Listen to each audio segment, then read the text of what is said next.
할렐루야, 사랑하는 더라이프 친구들, 한 주간도 잘 보냈나요? 오늘도 목자님과 함께 예수님에 대해서 더 알아가는 시간 가져볼 텐데요. 우리 말씀 제목부터 큰 목소리로 함께 읽어볼게요. 시작! 무리를 걸으신 예수님. 자, 말씀 본문도 함께 읽어볼까요? 시작! 예수께서 즉시 이르시되 안심하라. 나니 두려워하지 말라. 마태복음 14장 27절 말씀. 아멘. 동동이는 지난주에 이사를 했어요. 동동이는 동동이 방이 생겨서 무척 좋았어요. 동동이 침대에 동동이 책장, 그리고 동동이 장난감들까지 너무너무 신이 났어요. 그런데 저녁이 되니 조금씩 걱정이 되었어요.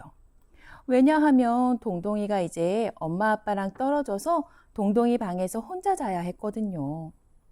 막상 자려고 하니 마음속에 무서운 생각들이 들기 시작했어요. 휴, 괴물이 나타나면 어떡하지? 도둑이 나타나면 어떡하지? 그런데 그때 문 밖에서 무언가 발자국 소리가 나는 것 같았어요.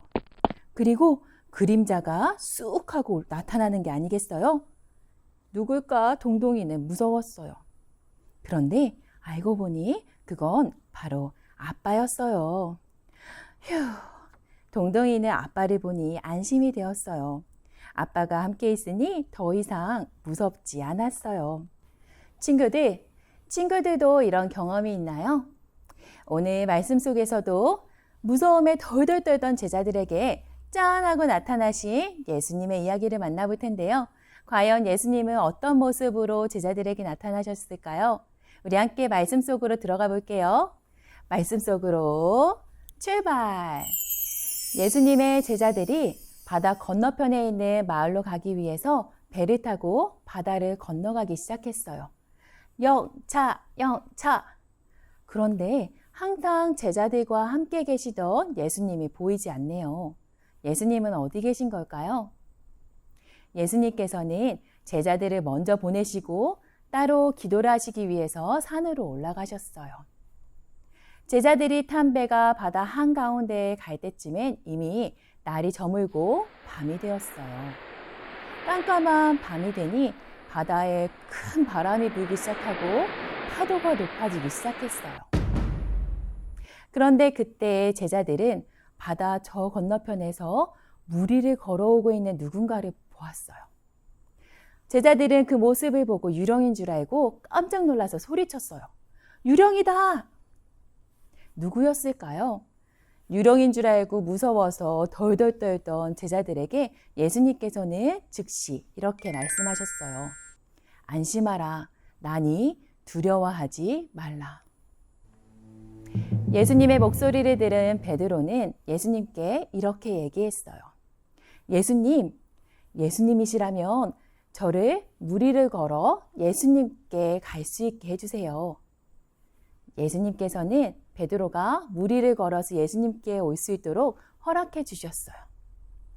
베드로는 과연 무리를 걸을 수 있었을까요? 와, 맞아요. 베드로는 배에서 내려 무리를 걸어 예수님께로 걸어갔어요. 그런데 머지않아 베드로는 바람이 부는 것을 보고 무서워해서 물속에 바닷속에 퐁당 빠지게 되었어요. 예수님, 저를 구해주세요. 예수님께서는 즉시 베드로의 손을 붙잡아 주셨어요. 그리고 예수님께서 이렇게 말씀하셨어요. 믿음이 적은 자야, 왜 의심하느냐? 예수님과 베드로가 배에 오르자 바람이 그치고 배에 탔던 베드로와 모든 사람들은 예수님께 절을 하며 이렇게 얘기했어요. 예수님은 하나님의 아들이십니다. 사랑하는 친구들, 오늘 말씀 속에서 예수님은 어떤 분이셨나요? 맞아요. 예수님은 하나님의 아들이세요. 예수님은 하나님의 아들이시기 때문에 무리도 걸으시고 폭풍도 멈추게 하시고 그리고 아픈 사람들도 낫게 하시죠. 자, 그렇다면 우리 친구들도 하나님의 아들이신 예수님, 그리고 그 예수님께서 우리들을 항상 지켜주신다는 것을 믿나요? 아멘. 그래요. 우리 친구들도 무서운 일이 있고 두려운 일이 있을 때에도 하나님의 아들이신 예수님을 항상 기억하면서 예수님만 믿고 예수님만 바라보는 믿음의 어린이들이 되기로 해요. 자, 오늘 그 고백을 가지고 함께 목사님과 기도해 볼까요? 두 손 모으고 눈 감고. 사랑이 많으신 하나님, 감사합니다. 오늘도 말씀을 통해서 예수님을 더욱 알게 해주셔서 감사합니다. 우리가 때로 무섭고 두려운 일이 있을 때라도 하나님의 아들이신 예수님을 기억하고 예수님만 믿고 예수님만 바라보는 믿음의 어린이들이 될 수 있게 해주세요. 예수님의 이름으로 기도드렸습니다. 아멘.